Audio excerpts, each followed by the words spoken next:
পদত্যাগের কথা বললে পলককে ধমক দেন হাসিনা ও কাদের।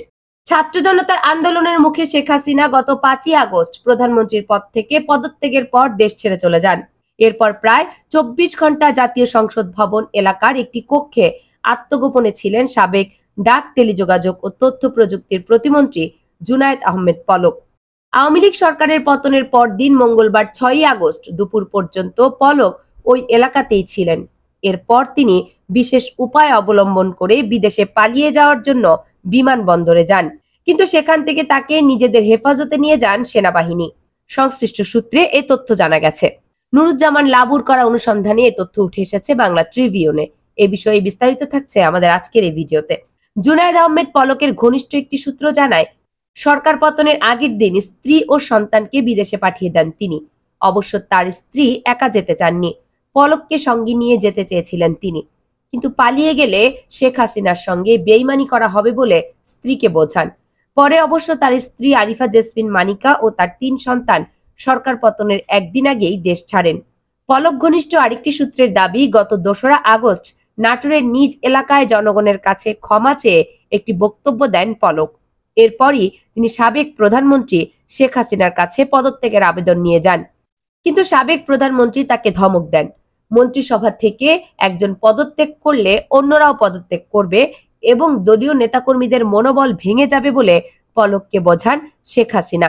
ওই সূত্রের দাবি, জনগণের কাছে ক্ষমা চাওয়ার কারণে আওয়ামী লীগের সাধারণ সম্পাদক সাবেক সড়ক ও সেতুমন্ত্রী ওবায়দুল কাদেরও পলককে ধমক দিয়েছেন।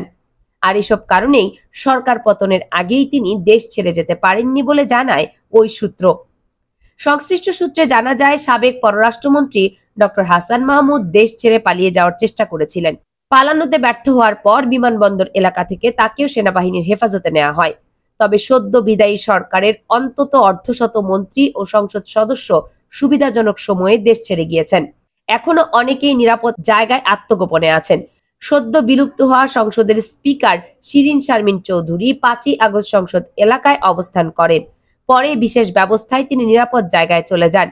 সংশ্লিষ্টরা জানান, আওয়ামী লীগ সরকারের পতনের আগেই দলের বিভিন্ন পর্যায়ের নেতাকর্মী, সংসদ সদস্য ও মন্ত্রী প্রতিমন্ত্রীদের একটি অংশ বিদেশে পাড়ি জমান। যারা বিদেশে যেতে পারেনি তারা নিজ বাসায় না থেকে আত্মীয় স্বজনের বাসায় আত্মগোপনে আছেন।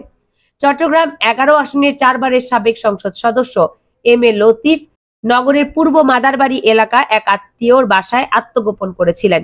শুক্রবার 9ই আগস্ট তিনি ওই আত্মীয়ের বাসা থেকে বের হয়ে স্থানীয় মসজিদের জুমার নামাজ পড়তে যান। মসজিদ থেকে ফেরার সময় স্থানীয় বিএনপি নেতাকর্মীরা তাকে ঘিরে ধরেন। পরে তিনি সেই আত্মীয়র বাসায় আবারও আসলে সেখানে হামলার চেষ্টা হয়। পরে খবর পেয়ে সেনাবাহিনীর সদস্যরা তাকে উদ্ধার করেন। একটি সূত্র জানায়, সারা দেশে আওয়ামী লীগের অনেক নেতাকর্মী হামলা, মারধর ও হত্যার শিকার হয়েছেন। এ কারণে আত্মগোপনে থাকা শীর্ষ নেতাদের অনেকেই প্রাণের ভয় নিজেরাই সেনাবাহিনীর কাছে ধরা দিচ্ছেন। আইন শৃঙ্খলা বাহিনী সক্রিয় না থাকার এসব নেতাকর্মীকে সেনাবাহিনী তাদের নিজের হেফাজতে রেখেছে। পরিস্থিতি স্বাভাবিক হলে তাদেরকে আইন শৃঙ্খলা বাহিনীর হাতে তুলে দেওয়া হতে পারে বলে জানা গেছে। কামরুন নাহার রাখি, কেএনআর মিডিয়া।